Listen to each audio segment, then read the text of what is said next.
corrective therapy.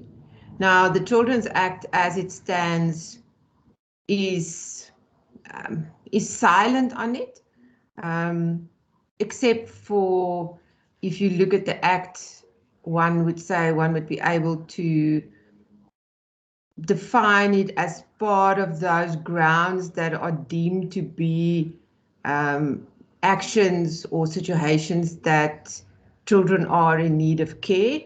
Because if you remember, that section has a whole list of actions where it's deemed that a child in that situation is deemed to be a child in need of care. So I think if one looks at section 150, one might be able to say that you might be able to define corrective behavior or fit it into one of those grounds. And I'm quickly looking at 151F that says live or is exposed to circumstances which may seriously harm that child's physical, mental, or social well-being. So I suppose one could argue that that corrective therapy is not good for the child's mental and emotional well-being, and therefore, that can be a child that can be in need of care. But I think you also realize that corrective therapy usually has a religious connotation to it. So you might find that a caregiver is going to say, no, I can send my child for therapy what I want. You can't tell me as a state which kind of therapy or not. So I think that's why the amendment is put forward, to have it more spelled out in no uncertain terms that corrective therapy can be then also deemed to make a child in need of care. But that proposed amendment has just been introduced, and I think you would understand, and I foresee a very big uphill battle for that bill if it ever reaches the Children's Act. I think the whole idea of sexual orientation, of transgender, of those kind of concepts in the South African society is very much still linked to religion, and I don't foresee that the group of interested parties that has presented this draft bill is going to get it through Parliament without any hiccups. I foresee a lot of people jumping up on that bandwagon and say, no, you are not going to put that in a statute to say I cannot send my child for corrective therapy. So it is a very contentious issue. I'm not sure if you have dealt with it in your scope of practice. A few years ago, a social worker did remove a child because the mother and child were in a bit of a battle about the child's gender. If I remember correctly, it was a boy that was seeing himself as a girl, and it was more the social worker than the mother, actually. The social worker was actually up in arms to say, but this can't be, and so on, and they removed the child, which, if you think about it, it's absolutely, that's not a way to do it. It's if that whole situation causes problems, that would be a typical example where we rather would do intervention services than just remove a child. So I think I understand that there has been recently a program on special assignment. I don't know if I didn't see it, but I understand that there was a whole insert on that deals with the removal of children and why children should not just be removed summarily, but there must first be intervention services or support services. So I don't know if any of you have seen that one. Maybe before we move on to the proposed amendments to the Children's Act, just a quick feedback. I did also put out on the forums feedback on the on the assignments. Thank you for all your hard work. I think my one comment was that maybe be a bit more practical in terms of how you come to a conclusion, because a lot of the questions is what is your advice based on all the facts. So be a bit more, I think, a bit more brave and a bit more practical in terms of answering. And then also, unfortunately, some of you, the first question went into the Child Justice Act. And then what happens if a child is removed by the police, and then what will happen in terms of the Child Justice Act. With regards to the answer that was given on that question as per the Child Justice Act, it is not necessarily wrong, but the question was more what will happen if a police officer removes the child in terms of the Children's Act. So I think some of you that maybe scored a bit low, that was the biggest reason, is that there was a bit of a misunderstanding about that first question. Okay, any questions or comments up to here before we move on to the presentation?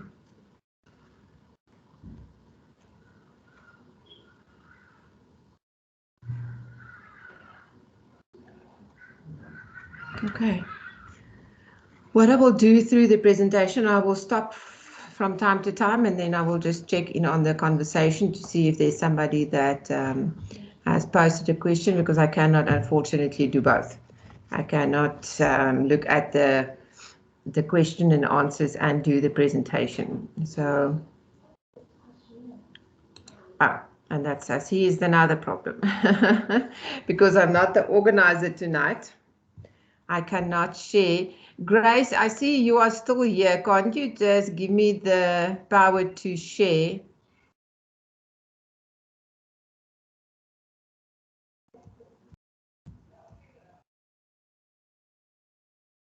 I wonder if Grace is hearing me, because as she signed in under my name to see that we... It's fine. Let me try to give you the rights and let me...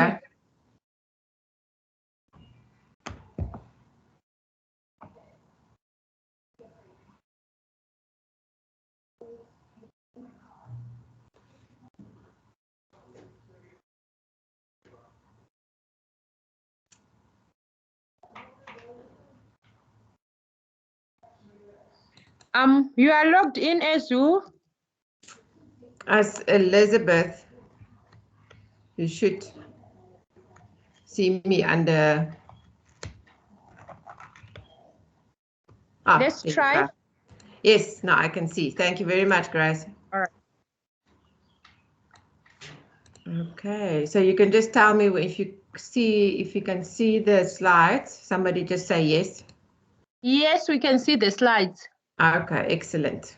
Okay, so the first, what I've done, the same that I did with the rules last week, is that I really just took the sections that in my opinion, was the most relevant to the coursework, because I'll upload the PDF document containing the proposed rules. I'll upload that again together with the slideshow after the webinar.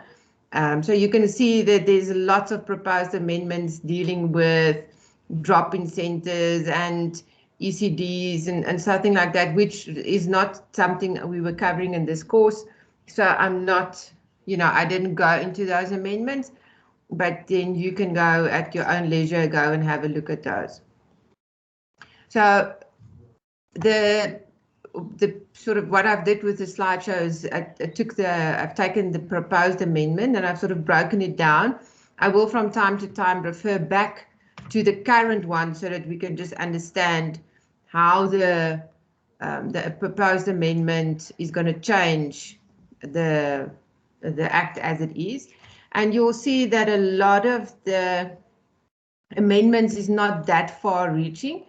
it is made, a lot of the amendments is to just clarify a lot of things that has come out of practice that we've been struggling with in terms of how we will do it and so on. So some of the amendments deal with that, but you'll see then there is one or two very far-reaching amendments that you will see as we go along. So to start off with, sorry, I just need to grab my lip eye, so apologies for that. Oh, I'll find it just now. So the definition of care, they have elaborate on that definition and added 3 further definitions of care, of what care can be. So while with the available, so a care, somebody that provides care to a child is a person that will give that a child a suitable place to live, provide living conditions that are conducive to the child's health, well-being and development, and also give the child the necessary financial support. Again, I think it was necessary to sometimes define this, that, you know, that there's more clarity as to exactly what does care means. Then the deletion of the divorce court in the definition, because for those of you that have practiced long enough, very good few years ago, prior to the regional court getting civil jurisdiction, there was something like the divorce court. So it was a periodical court that traveled through the country, through the certain provinces. Like here in Pretoria, we had the Northeastern Divorce Court, which had a registrar in KZN that would come to Pretoria, that would go to Polokwane and Nelspruit. So that court was a periodical court. And then if you practiced law in Johannesburg, you had the Central Divorce Court, which was with a registrar in Johannesburg. And so each sort of section of the land had this divorce court that traveled through the country. But since the regional courts got their civil jurisdiction, those divorce courts are no longer necessary, but the Act as it stands now still refers to a divorce court in a lot of the sections of the Act.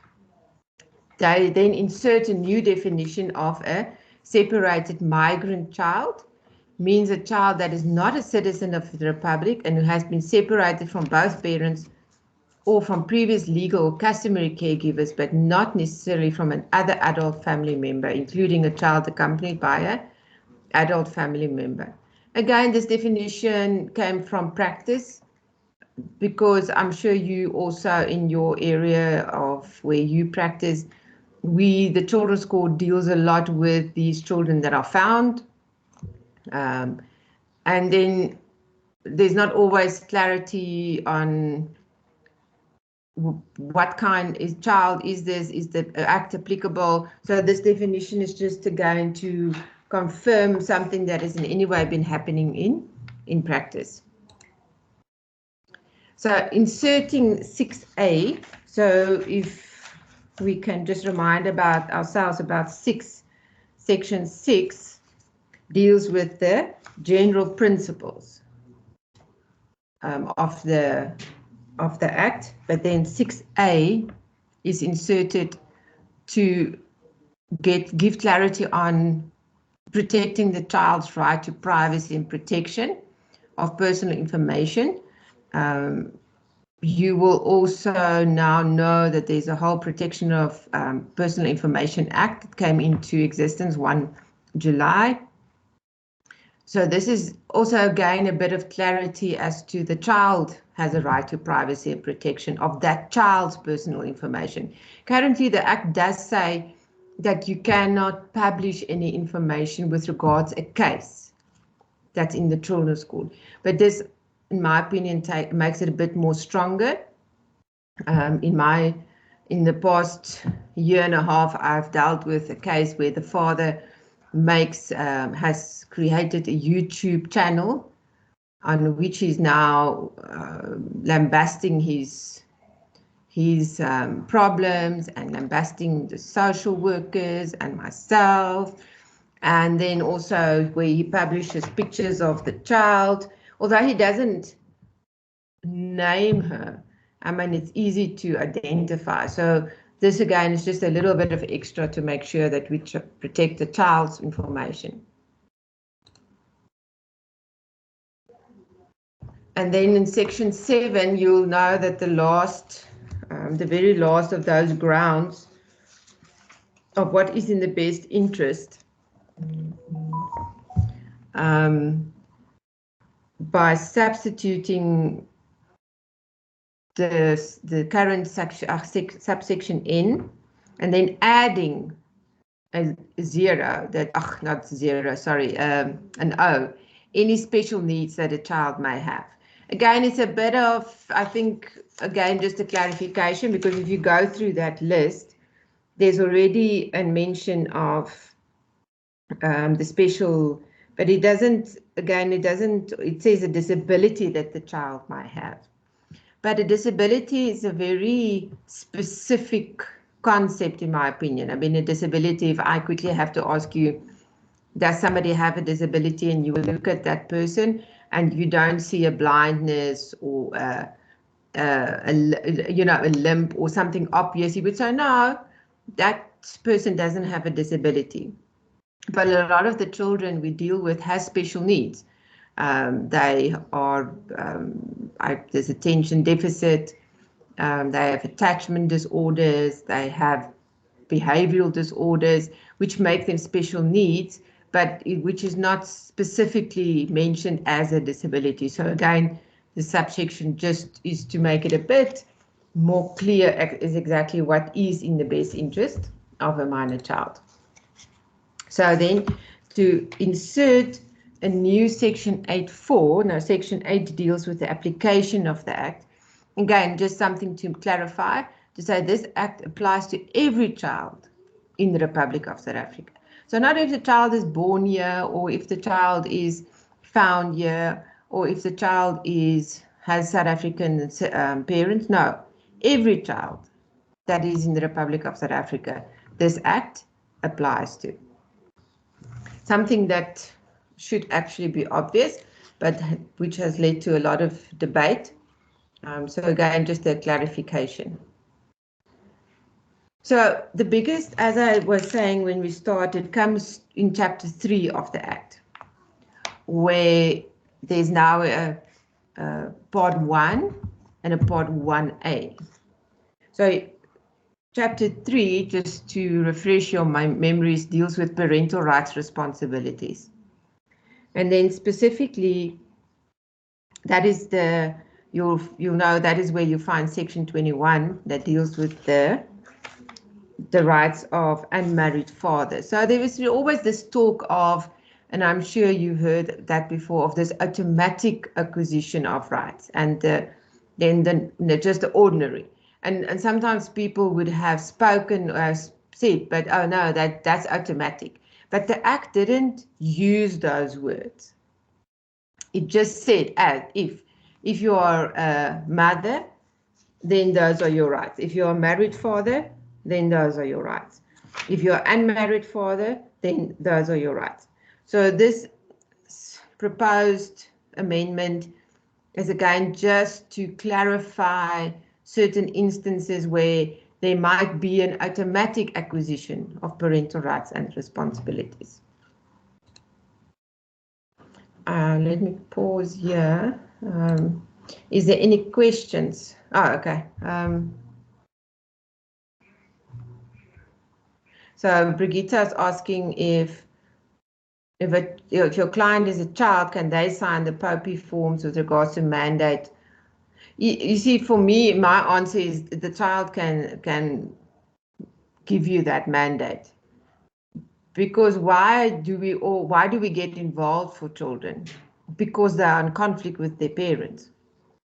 In a nice way. Conflict sounds bad now, but I mean, if let's say I was mentioning the last time, I think, about the teenage girls that are that have certain wishes, which is again contrary to a parent's own wishes.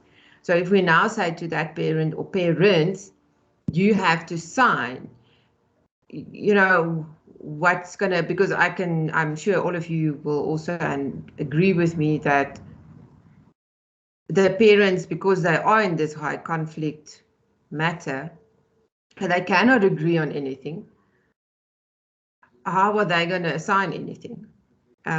Typically, I say also, if you go back to the Children That Phones Childline, I say, well, I'm being abused by my parents. Now you would want to get protection for that child. You want to appoint a legal rep for that child. But now you say to a child, no, we must now first go back a few steps and go and get your parents' signature. So for me, I know I think it's a bit controversial, but I think it defeats the purpose if that is the problem. I suppose there's all kind of scenarios where it can get out of hand, but I think that in terms of the Children's Act and what we want to achieve here, that would for me defeat the purpose. Okay, so if there's no other questions at this stage, so let's look at what is the Section 21, and as I say, for mostly it then talks about Section 21. And it then substitutes some of the existing paragraphs or the existing, you'll remember if you look at Section 21, there's these sub-paragraphs that says father and married father will have rights if the following will take place. So it's been, the proposed amendment is to then substitute the paragraphs.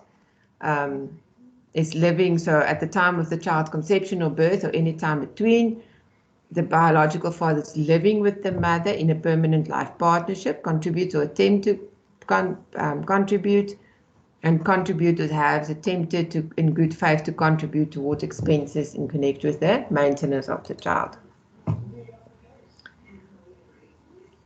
So then inserting Section 21(1)(a), which then gives the family advocate the authority to issue in a prescribed manner a certificate that the biological father automatically acquired full parental rights and responsibilities. So those grounds that we referred to in the previous slide, if you think back on how it reads now, is very familiar. That's what it reads. But now 21(1)(a) says that the family advocate can issue a certificate that says the biological father has automatically acquired those rights. So who can bring the application? The mother and father jointly, the father after reaching an agreement after mediation, the father after trying to mediate and the mother unreasonably refused, and the father has shown to the family advocate that he has acquired the rights automatically. In practice, I'm not so sure how effective this is going to be, in just also the mere fact that the family advocate currently cannot always cope with what they have. There's also a bit of, and how are they going to do that? What evidence? I mean, it's easy if the mother and the father come jointly, or if there's an agreement. But those last two grounds, again, if the father comes to the family advocate and says, well, I tried to mediate and the mother was unreasonable, who's going to determine that unreasonableness? So it would seem the family advocate, if one looks at this, is going to have a discretion in certain instances then to make a decision on it. I think in principle it's a good thing. It will do away with a lot of the uncertainty, I think, and also maybe a bit of litigation in the courts, where the family advocate can issue this certificate, which the father then can use for just to prove his rights or get access to a school or anything like that. And then inserting section 22(2)(a) that says a child who is a subject of a parental rights responsibility agreement must be given opportunity to express his or her views regarding the content of the agreement. So you'll see this links to, if you remember the rules that we looked at the previous time, in the Act now, it says specifically that the child must be given the opportunity to express his or her view. So that's also part of the proposed amendment. And also interesting that you have that you see that the word must is used. So the child must be given the opportunity to express his or her view if he or she is mature or mental enough. Again, these kind of terms, I think that's also where you get a lot of these questions, and I'm sure as practitioners that, you know, what is mature? And then usually the age of 12 keeps on being mentioned, which actually nowhere in the Act the age of 12 is mentioned with regards to this maturity, but there is this belief that this is the age. So again, I understand an Act cannot be so prescriptive, but it would have been helpful if they can actually somewhere say a bit more specific about this maturity. Maybe give guidelines, I don't know. I know there's some social workers or social practitioners here. I'm sure you have your own view on what is mature and exactly should a child at any stage be given that kind of choice, because I know under the social workers there's a big hesitancy to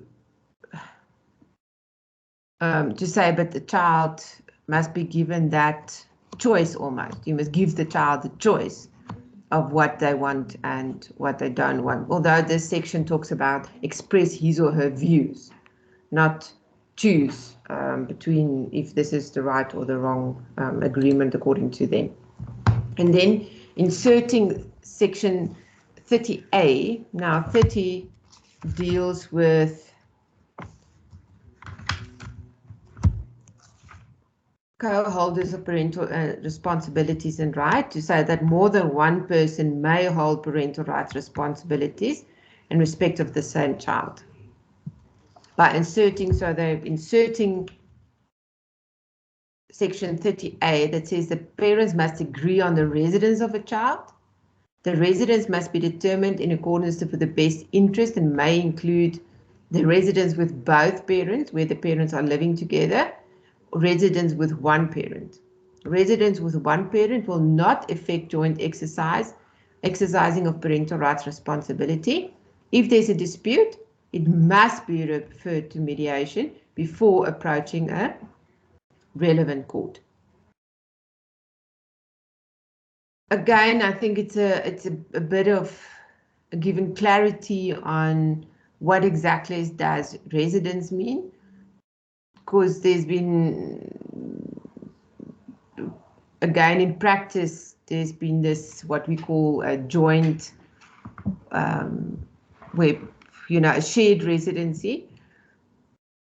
So, you know, there's, I think, again, the section tried to put some clarity on that. And again, this idea that there must be a mediation before you approach a court, although the Act already says that. I don't know in your circumstances, but I find that a lot of time people run to court before they actually try to mediate. But I suppose if it's there and you do get somebody that brings an application to court, you can say, no, you must first refer it for mediation before you approach a relevant court. Again, I foresee maybe a lot of disputes because people in, I think the economy as it is, people move around.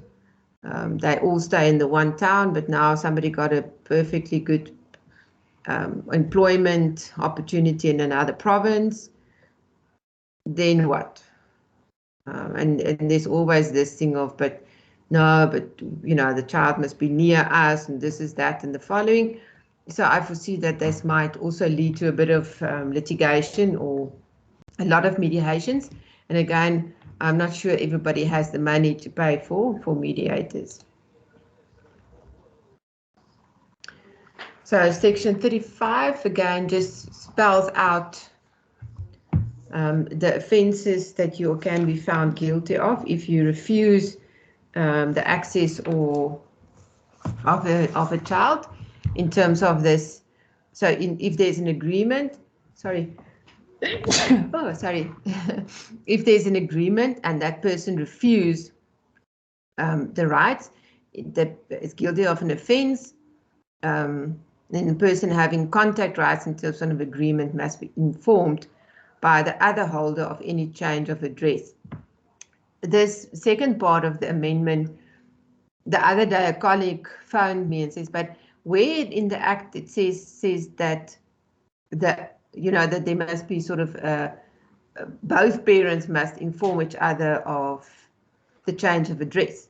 So I said to him, no, I'm sure it stands in the act. And we both grabbed our Children's Act and we went to section 35 and we started reading it. And if you read it as it stands now, it is very open for interpretation. It says that, if I can read it quickly, it says a person having care or custody of a child whereby another person has access to that child or holds parental rights or responsibilities must, upon any change of his or her residential address, forthwith in writing notify such other person of such change. But it doesn't, it refers to a person having care or custody. Must, but what about the other person? Must that person also notify? So this for me hopefully will clarify this idea that the other person must also tell the parent where he or she is going with the child, that there's a bit of an equalness. As I say, we all were under the impression that no, everybody must inform everybody of addresses, but as the act stands now, that's actually not true. So hopefully this amendment will bring us nearer to that. Sorry guys, I really just need to find my my lip ice. Sorry about that. So again, one of the big amendments that they're proposing, which will hopefully make our lives as practitioners a bit easier. If we go back a bit to the implementation of the current Children's Act, when you spoke to the persons or the guys at the Law Reform Commission that wrote the Act, they initially wanted to give guardianship or the right to appoint a guardian for a child to the Children's Court. But then there was a bit of politics, as there all usually is, where it seems there was a bit of a propriety thing going on of the High Court to say, no, we are the upper guardians. We can only decide on who's the guardian of the child. So you, Children's Court, you cannot decide on who's the guardian. So we ended up with a very impractical situation where you have to approach the High Court to appoint a guardian for a child, where it's actually a very practical thing, and where the Children's Court are actually much more geared to deal with these kind of applications than the High Court. I don't know if any of you have launched such applications in the High Court, but my experience is that you can really go from the one court to the next same day. In the one court, the judge can appoint a guardian, and in the very next court, the judge will refer to the family advocate, or the court will want to appoint a curator for the child. Which, a lot of times people that want guardianship want it for a specific reason. They wanted to enroll a child in a school, or to be able to help the child with certain legal transactions, and to appoint curators and send to the family advocate. I mean, that's sometimes so counterproductive. So what they propose now, and you see, they sort of change it, but they didn't want to go all the way. So they, in terms of section 45, they're inserting section 1 BA. And so if you look at section 45 deals with guardianship, the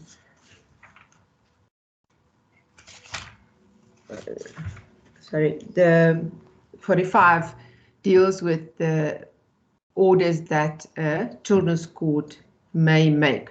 And you'll remember there's a specific list of matters that a children's court can adjudicate.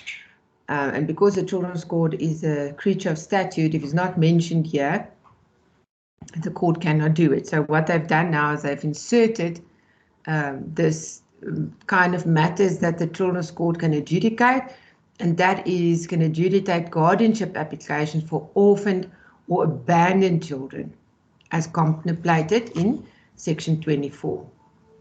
And then another insertion in section 45 where children's court can adjudicate matters involving an unaccompanied or separated migrant child or a child of an asylum seeker or refugee as contemplated in the Refugees Act.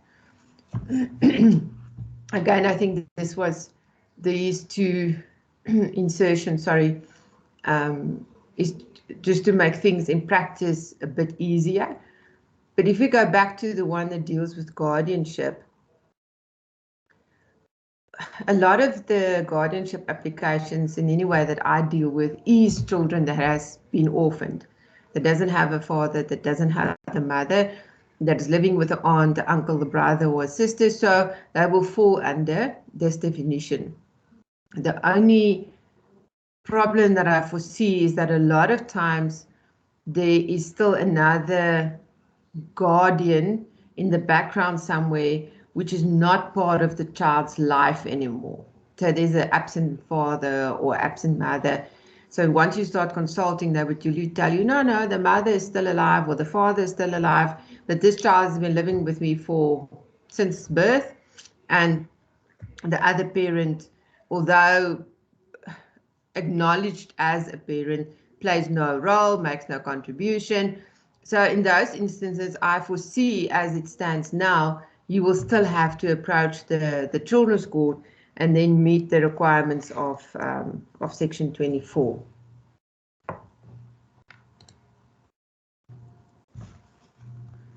So then subsection 2 that deals with contempt, that's just a confirmation of this case law to this effect that said children's court must refer any criminal matter arising from the non-compliance with an offence to a criminal court with jurisdiction to deal with the matter. So usually it will be, depending on the offence, most of the time it will be a district court with the competent jurisdiction to sentence a person.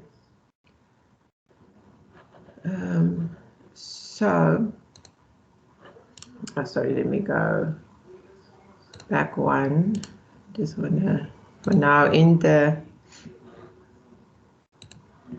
So any questions? Oh, there's a comment. It says, Melissa says it depends on the judge and then also the best interest, especially with the backlogs and case line so long for a date. Yeah, that's true. I've been struggling with the date in one of my cases for months, and agreed that children's court makes more sense, because I'm sorry, Melissa, I know with you, a lot of times if you do the guardianship applications, the court in any way wants a social workers report.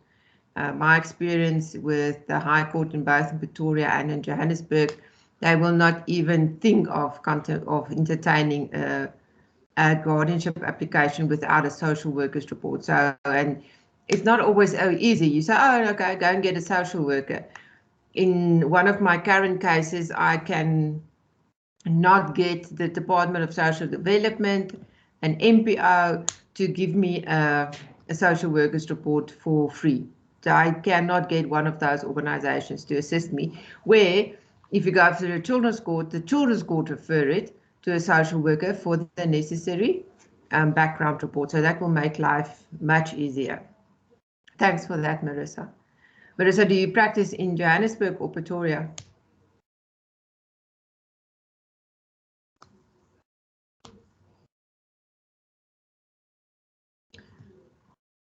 Okay, Marissa. Oh, okay. Yeah, then would you comment that you one then questions if the court really considers the best interest of the child? What do you mean by that?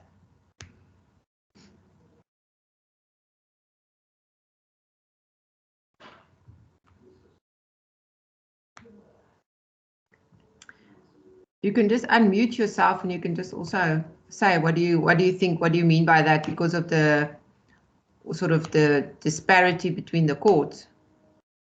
Yes, I mean, like the fact with the case time situation now and just how long you take to get a date. And like you say, one judge in one court says, oh yes, and need this, and then you won't necessarily get that same judge the next time or when you come back to court, and then this judge says another thing. Then it's just such a timeous situation. And then, I mean, unopposed motion dates now we get in January next year. So is that really then in the best interest of wouldn't the children's court be a much quicker way? No, for sure. No, I agree. And especially I think I'm sure you experience also that really the people that apply for guardianship orders, they don't do it because, sitting around the house one day decide to, let me apply for guardianship. No, a lot of them really, really need that, what do they call it, the guardianship letter. They really do need that court order. They can't wait until January because, by then the claim, they can't put in the claim anymore. They can't do the practical thing that they want to do for the child. So thank you, Marissa, for that.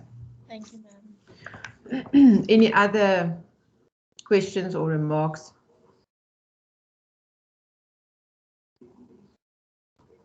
Okay. Now I see okay. Just tell me if you should be able to still see the slideshow. If you can't, just tell me.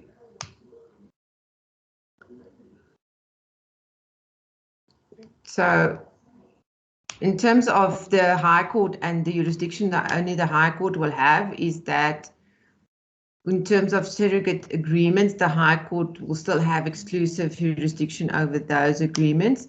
So I don't know if any of you have done that, but for the past few years, I've learned actually that it's a big sort of, I don't want to call it the industry, that sounds totally wrong. A part of legal practice that I wasn't really aware of, that there's a lot of law firms that specializes in these agreements and drafting the agreements, and that they then would have, it seems there's a judge in each division that if you have a surrogate agreement, that is the judge you will approach in chambers, and then they will agree on, or they will sign off on the agreement or not.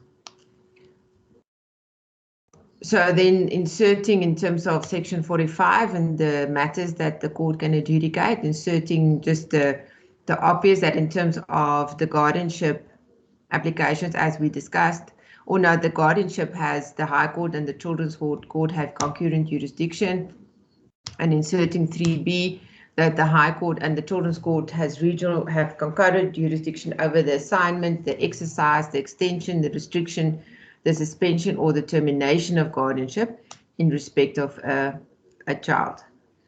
So that's just a new section that they've now mentioned, that the regional court also can terminate the guardianship of a child, which again is very confusing if you really think about it, but let's not think about it too much. But that is the planning.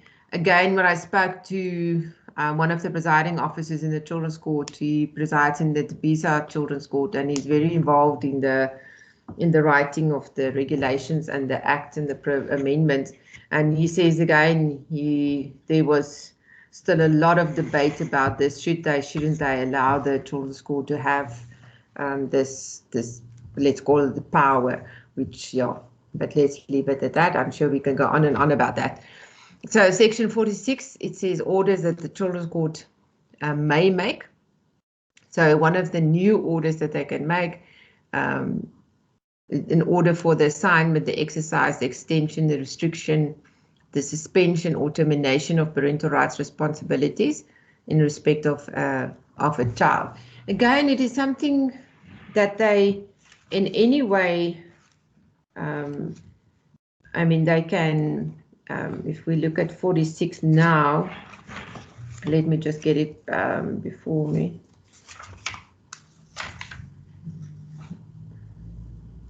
So the Children's Court can, so if you look at it quickly, so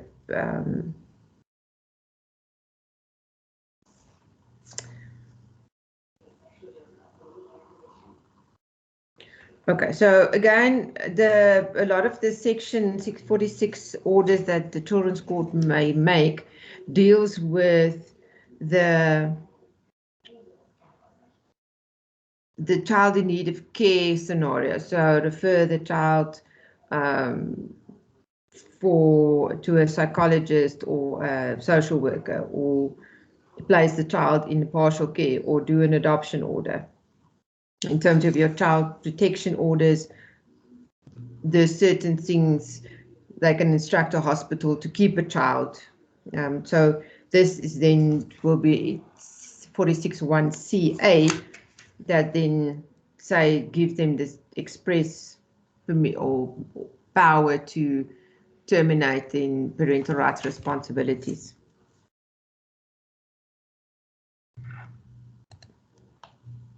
The lay forum hearings. So a mediate, I don't know if you understand, a lay forum, I don't know if any of you have dealt with lay forums, but the whole idea with a lay forum is that it was the idea that don't always involve expensive experts or social workers or psychologists. So that idea that the people themselves can get together and have a lay forum that then is mediated by a family advocate, a social worker, a social service professional, practitioner, or suitable qualified person as may be prescribed. So that the word why I've underlined the word prescribed is to say that they can now prescribe other people that can also preside over a lay forum, which hopefully again will maybe make it a bit more accessible and easier to hold, because if you look at all that list of people, family advocate, I mean, that's there's no cost involved in that. A social worker, well, yes, if you can find an organization that is willing to assist, they can do that, but then some of the others might have a cost implication. This is now section 52, speaks to what we spoke about the last time in terms of that they're going to write rules for the Children's Court to make it easier. So the people, in terms of 57, section 57 as it reads now, talks about the compulsory attendance of persons involved in the Children's Court. So the clerk of the court can give notice to attend proceedings as a family member or a person who with an interest in the matter, and then a person in whose care the child is must bring the child to court unless otherwise directed by the court. So because the Act now reads, talk about the physical control. So the person who has physical control of the child must make sure the child attends court. But now it's just So whoever is caring for the child must bring the child to court.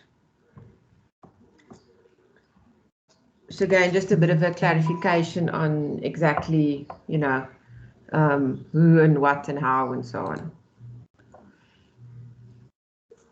So section 62 deals with the professional reports. So 62(1)(e) talks about the person under whose control the child is. Again, that idea of control replaced with care. The person on whose care the child is, and not necessarily the control of who's in control of the child. I'm not quite so sure why they felt that they had to do away with the word control. I suppose it's a bit of I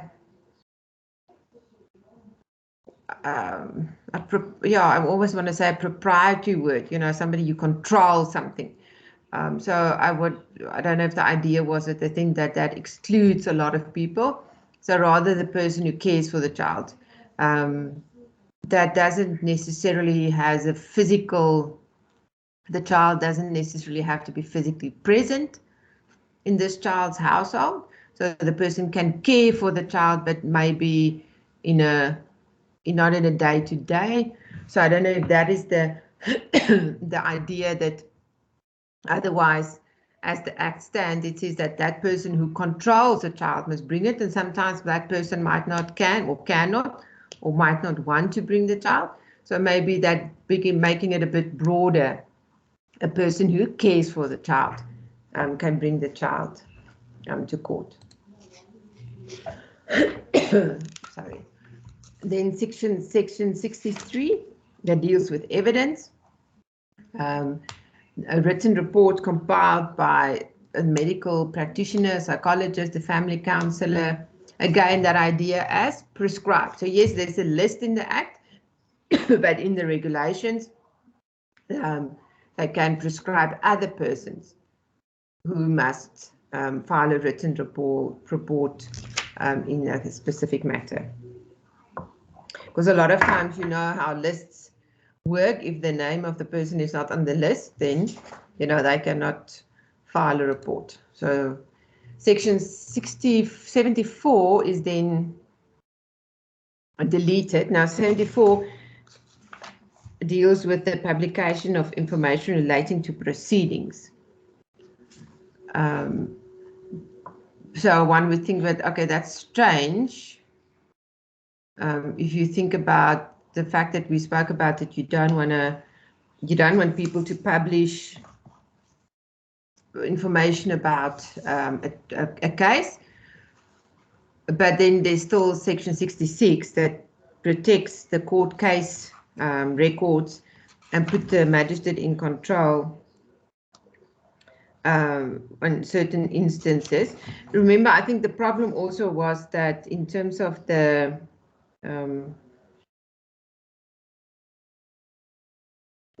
74 speaks specifically without the permission of the court. So again, I don't know if the idea was that in terms of 74 as it stands, there is a possibility that a court might give permission for the publication of information, and with deleting 74, they've taken that possibility out altogether. So partial care is then substituted in total by a new idea of what is partial care. So partial care, I think there's been sometimes a lot of confusion about what is partial care, but a partial care, if you see here, is a person that takes care of no more than 6 children on behalf of their parents during specific hours of the day or night, or a temporary period by agreement, but excludes full-time care of a child by a school or hostel or a hospital. So I don't know if any of you have dealt with partial care orders, but it's not something, I must say, in practice that I've come across a lot in the children's court. But one can see that maybe there are parents that, because of certain circumstances, that during a specific day or days they cannot take care of the children and therefore they need help. And then the court can say, okay, I'm not going to remove the child, but clearly you need assistance and therefore let's make a partial care order so that we give you some kind of support that you don't have to look after your own child or children for a specific period of time for a day. And you'll see it excludes a child that stay in a hospital or a hostel or a school. That's not what partial care is about. I think this idea of putting a limit on the numbers, I'm sure for those that's in the Pretoria, Johannesburg area, there's this big inquiry going about this whole thing of numbers. You know, if you place children in foster care and it's a brother and a sister, it seems, is it then one or is it two? And then does it then exceed the capacity of the foster home? So there's currently a lot of debate about this numbers of children in the foster care and the partial care, and the department especially is currently very strict on if children are placed in those environments that the institution that they are placed with keeps to the specific number of children. So 110 is that other question that I'm sure you always get, is to who has a duty to report. I'm sure you have dealt with it many times. People ask you, but do I have a duty to report? So those people that I've underlined have now, in the proposed amendments, they want to add the people. So subsection 110 you remember, deals with people who must report on, and you'll see that's another substitution. So currently it reads that they suspect the child has been abused, must report that suspicion. And they have now added a few people to that list, being any officer of the court and an official in the employment of the Department of Home Affairs, social service practitioner, any person working with children, or a ward counsellor who on reasonable grounds suspect that a child has been abused, must report that suspicion to a child protection organisation, Department of Social Development, or the South African Police Service. I think if we look again at practice, a ward counsellor, I think they come across a lot of circumstances where they might see a child that's in need of care, but, you know, don't want to get involved. But now they mention specifically as that person that must report the suspicion that a child is being abused. The officer of the court,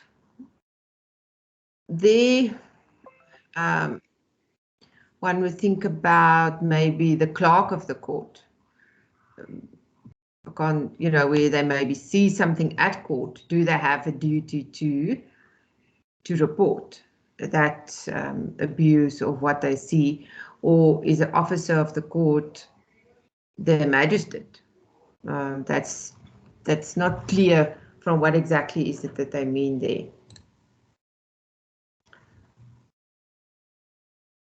So then substituting 135 deals with, and I think I included it just because I didn't actually realize that can happen, but in terms of 135 deals with the application to terminate or suspend parental responsibilities and rights.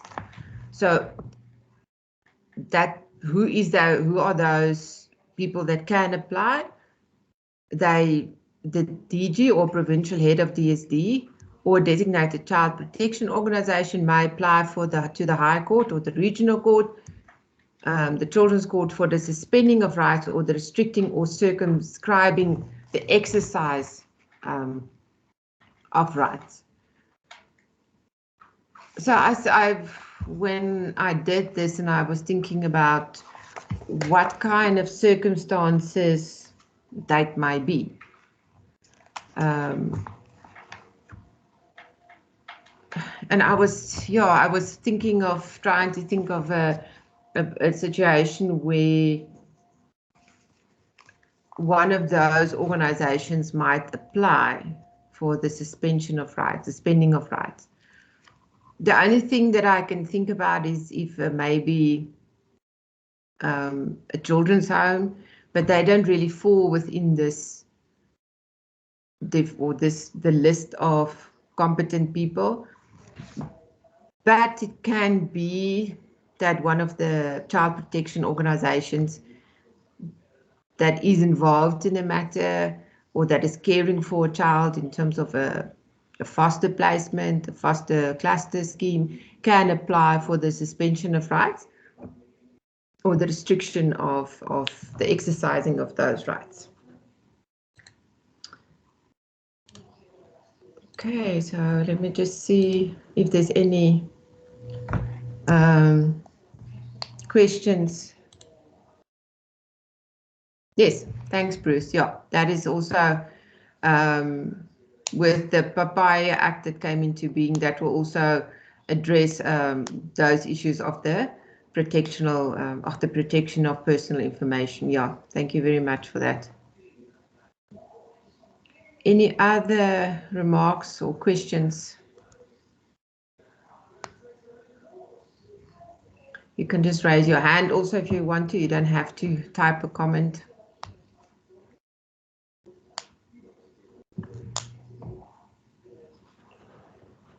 Okay. So I just quickly want to see something because I said we almost, are you still, everybody still okay? Or do you want a quick body break? Or shall we? Lauren, I see you have your hand up. Yeah, thanks. I was just wondering if a foster parent or a guardian or a caregiver who's been given parental rights and responsibilities of a child, by way of a written agreement with the child's parents, if they find that as the child is growing older, they're not as reliant on the parents and the parents are trying to interfere, would that be an example where the caregiver would be able to apply for a suspension or termination of the parental rights or an amendment of the parental rights in terms of that written agreement? I would think that it would not be under this last section that we read, 135, but one would think that then you would go back to the Children's Court and bring an application to say that certain rights be suspended because of X, Y, and Z. But but I don't think under this section. Okay, thanks.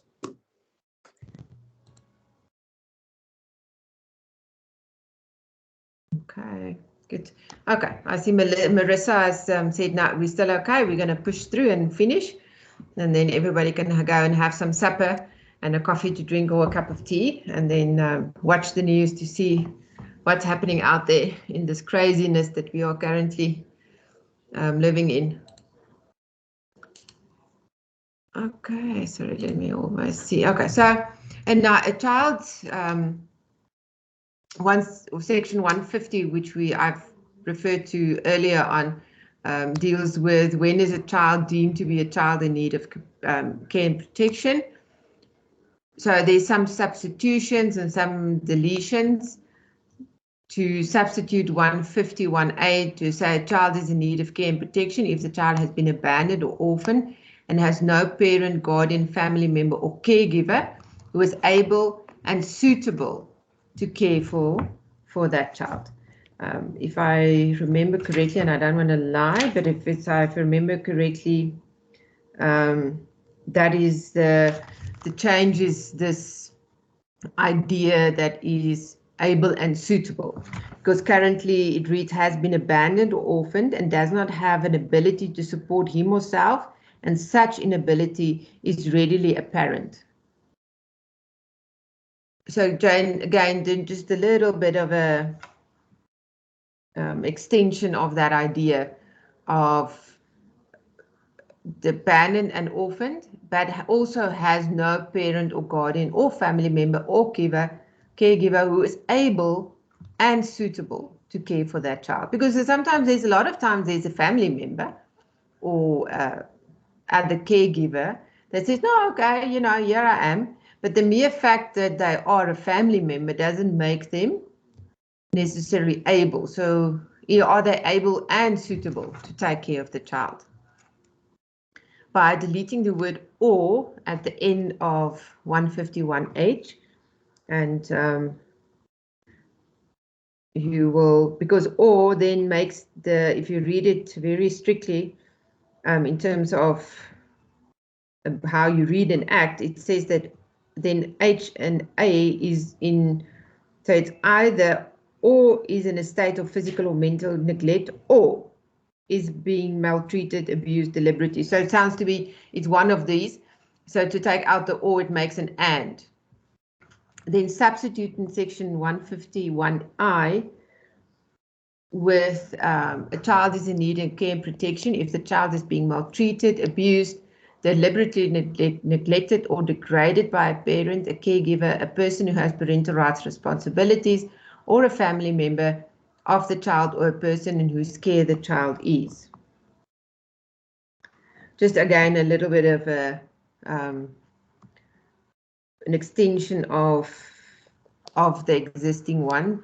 Sometimes you'll see a lot of these amendments. It's like a fine, you know, it's like one little word that they maybe add or take away, but basically it's more or less the same. But a lot of times, as I say, it's just to clarify something that they found in practice is not working, so they try to clear that up with the amendments. And then they've added 3 grounds to section 150 that would then be grounds where you can say a child is deemed to be a child in need of care protection. So it is an unaccompanied migrant child from another country, is a victim of child trafficking, and has been sold by a parent, a caregiver, or a guardian.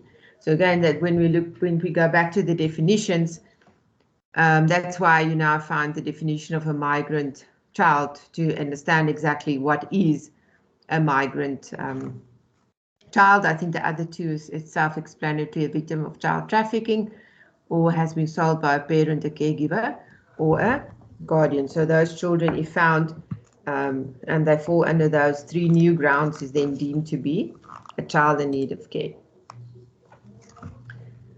So 155 deals with the decision on the question if a child is in need of care.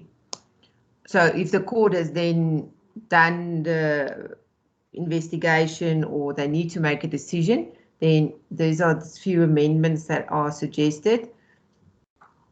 I think you remember the previous webinar, we spoke about this 90 days and 60 days, and then there's a lot of disputes about should it be 90 days, should it be 60 days, should it be exactly 90 days, should it be within the 90 days. There's again a lot of dispute about that. 155.2, again, it doesn't take away the 90 days. It just says a designated social worker must investigate the matter and within 19 days compile a report on whether the child is in need of care and protection.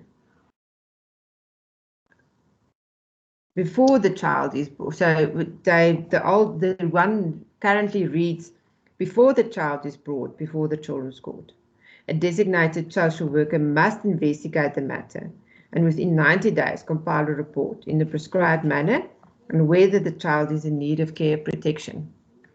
So they've taken away that first part that says before a child is brought before the Children's Court. Designated social worker. So designated social worker must investigate the matter and within 90 days compile a report. And then 155.5 says that if after investigation the social worker finds that the child is in need of care and protection, the child must be brought before the Children's Court for hearing, upon which such court can make a determination.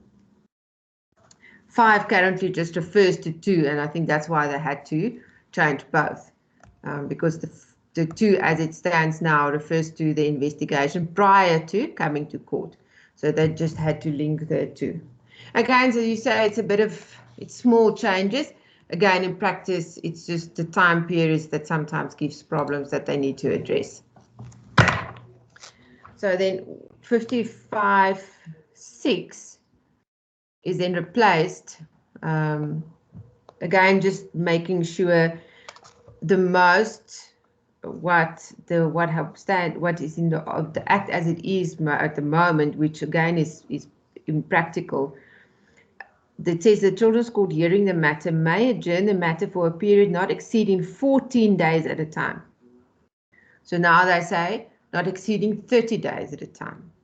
So I think all of you that appear in any Children's Court will realize that a 14-day period in terms of postponements of getting court dates is, I think it's an impossibility. And just our own diaries. I mean, if you want to postpone, you're not going to necessarily be available within 14 days to come back to court. So just extending that time period, and then the type of orders that the court can make pending this or while the matter is postponed, can remain in temporary safe care, can be transferred to another place of temporary safe care, remain with the person in whose care the child is, be placed in the care of a family member, or be placed in temporary safe care. So I think this is a lot of times, if you're involved in Children's Court matters and there's a postponement, there's sometimes this request that will come from a parent or a party to the proceedings to say, no, but this child is now in a place of safety, but no, we want the child to be moved to a family member or a different place of safety or a different temporary safe care place. So this gives the court that authority to move the child around, although the investigation is not finalized. If they didn't remove the child can stay in the care of the person of who the child was, pending then the finalization of the investigation. So then 1558, just to say that then what will happen if the court finds that the child was not in need of care. It specifically says that the child must be returned to the person in whose care the child was before removal. Again, the section as it stands now talks about control, where we again look about care. Now, I don't know if any of you foresee the possibility that because the word care is now used, that the court can maybe return the child to somebody else than who the child was removed from, because maybe there was also a dispute, was the person where they found the child actually the person that was caring for the child, or was that the person just in control of the child? So I don't know if this may be, because care has a specific definition, that the court can maybe then return the child to the person in whose care the child was, and not necessarily control. But that's, that's just a thought, that there might be an opportunity there to return the child to somebody else. And then there's a new section 156C. So the orders, so this is the order, 156 deals with the orders that if the court now finds after investigation the child is in need of protection, care and protection, what kind of orders can the court make? And then there's an assertion of a new section that the child can be placed in the care of a parent or a family member if the court finds that such a person is a suitable person to provide for the safety and the well-being of the child. Okay, and I think it is something that might have been happening in any way, but there wasn't a clear indication that that is something the Children's Court can do. So this is just again a clarification that this is the order now that the Children's Court may be able to make once they've done with the investigation. Then 157 deals with orders aimed at securing stability in the child's life. Then 1573, there's now this, they put an age specifically there, which was not there before. The one as it reads now, that says a very young child. So here they've thought then to put an age, to say a child who is less than 3 years of age, who has been orphaned or abandoned, must be made available for adoption in the prescribed manner, except where this is not in the best interest of the minor child. I think a very young child is open for a lot of interpretation, because what is a very young child? Is a child of 6 still very young, or 5? You know, if you ask me and you ask the next person and the next person, you might get 3 different opinions. So this is just again a bit of guidance in terms of what child is then seen as a very young child. So a child who is less than 3 years of age.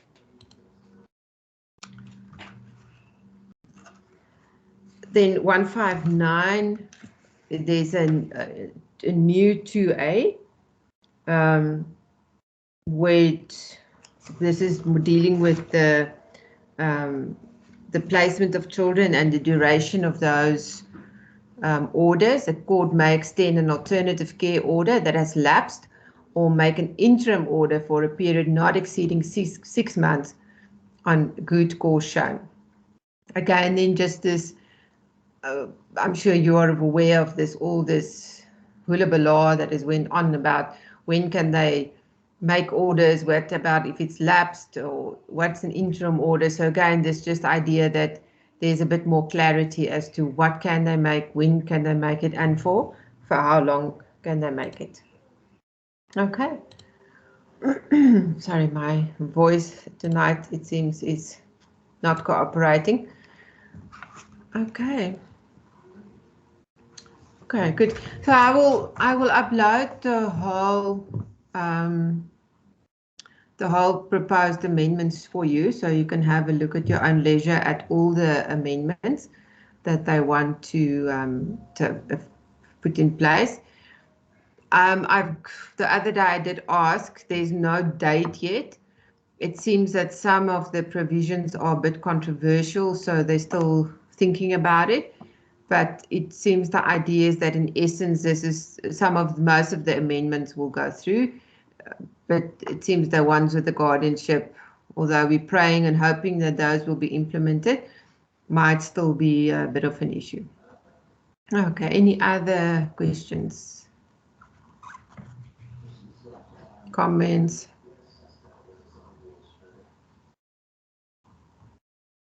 I just want to see if I didn't miss something, but no, it seems I didn't miss anything. Okay.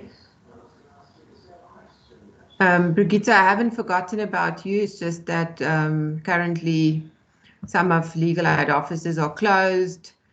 Some satellite offices burned down. So the whole legal aid is a bit, and the courts some are functioning, some are not functioning. So we're just in a bit of a disarray at the moment. So I haven't forgotten about it, our problem. Yeah, we really don't know. I'm sure in your areas also you don't know if the court is open, is it not open. Here in Gauteng, most of the prisons are not bringing the prisoners to court. So most matters are postponed. So it's just terrible because a lot of those people have been awaiting trial for years. They lived through the COVID lockdown and delays, and now the cases are further delayed because of the unrest. Yeah, Brigitte, I think we're all going to come and stay there by you in the Western Cape. It seems there's no problems there at the moment. So touch wood. We won't wish it on you. Got plenty of spare bedrooms. Yeah, be careful. No. Okay. Any other questions, comments? Okay. And the second portfolio question has been released. I don't know if there was a technical problem because I did get a question about it, but I did post it Sunday night, I think, but it is there. Marissa is asking about the assignment too. Marissa, I think maybe, I don't know if you were here when I started. I think you were. Just be practical. You know, I think for me, I want to see that all this theory that I've tried to break down for you into certain sort of more palatable sections that you can apply to the problem statement. The one question, I think it's question 1, I don't have it in front of me now, it's a bit more of a question of if you know, do you think the rules is a good thing or a bad thing? So there it's a bit more, I think, theoretical, but the rest is really just a bit more practical. And be brave. I mean, be creative within the confines of the Act. I mean, we deal with the Act and we can't go beyond that. But yeah, I think just be a bit more brave. And like the question about in the first portfolio that deals about the teenager that says that he doesn't want to go back to his mother.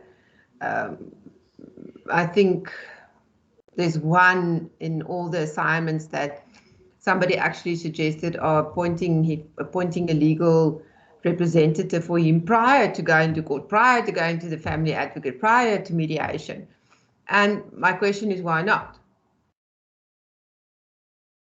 If he's 15 and if you are of opinion that he has a voice, he has a view, and should be taken into consideration, why not give him his lawyer that can write a lawyer letter to say, oh, I'm not going back to my mother, and then start the processes as you then rightly set out in most of your assignments, the children's court or a mediation or the family advocate.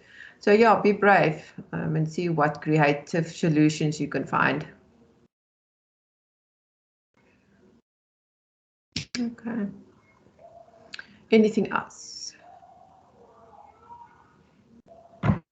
Okay, thank you very much. You must have an excellent evening and stay warm, stay safe. Grace, you will then stop the recording because I cannot stop the recording. So you will do that.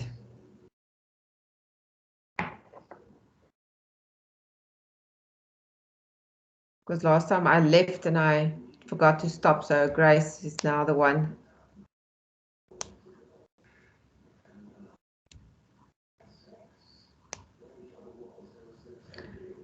Okay, let me see, maybe I must just send a WhatsApp quickly.